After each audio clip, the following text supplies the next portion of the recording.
ఈరోజు మనం వీడియోలో పంచబ్రహ్మావతారాల గురించి తెలుసుకుందాం.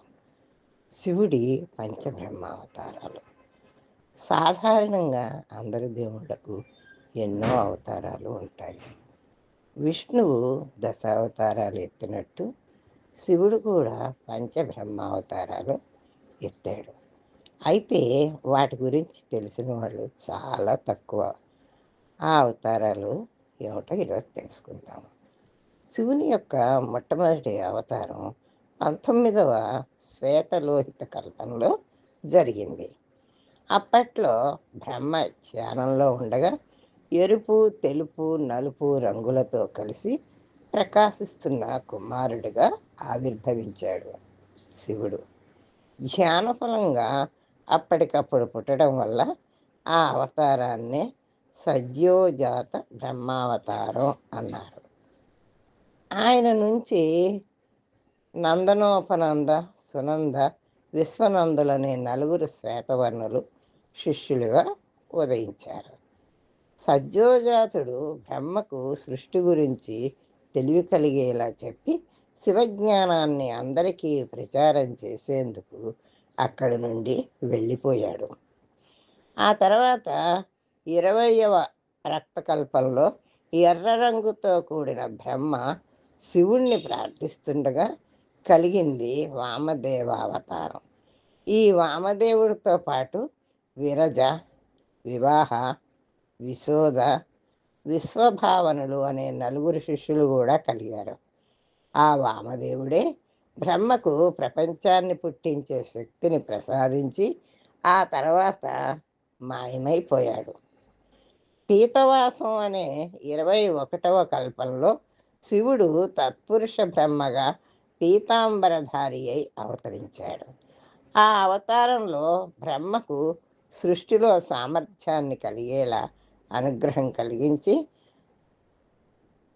ఆ తరువాత మాయమైపోయాడు. అప్పుడు అతనికి పీత వస్త్రధారులైన దివ్య కుమారులు అనేక మంది యోగ మార్గాన్ని ప్రచారం చేసేవారు జన్మించారు. ఆ తర్వాత శివకల్పంలో నల్లరంగు శరీరంలో నల్ల బట్టలు, నల్ల పూలమాలికలు, నల్లటి జంజము, నల్ల కిరీటము ధరించిన అఘోర బ్రహ్మగా ఆవిర్భవించాడు శివుడు. కృష్ణ, కృష్ణాస్య, కృష్ణశిఖ, కృష్ణ కంఠధరులు నలుగురు ఆ అవతారంలో ఆయన శిష్యులు. అప్పటికి బ్రహ్మకు పరిపూర్ణ సృష్టి సామర్థ్యాలని సమకూర్చారు. ఆ తర్వాత వెళ్ళిపోయారు. 5వది ఈశానావతారం. విశ్వరూప కల్పంలో బ్రహ్మ సృష్టికారక పురుషుణ్ణి పొందగోరి శివధ్యానం చేస్తుండగా ఒక మహానాదం ఆవిర్భవించింది. ఆ నాదంలో నుంచే శుద్ధ స్ఫటిక వర్ణాస్యుడు, సర్వభూషణ భూషితుడు అయిన ఒక పురుషుడు పుట్టాడు. ఆయనే ఈశానుడు. ఈ ఈశానుడే బ్రహ్మకు సృష్టి యొక్క క్రమాన్ని ప్రసాదించాడు. జటి, ముండి, శిఖండి, అర్ధముండి ఈశానుడు శిష్యులు.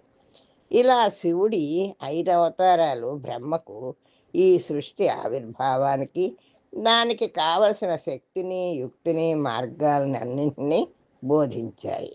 ఈ పై 5 అవతారాలే పంచబ్రహ్మావతారాలు.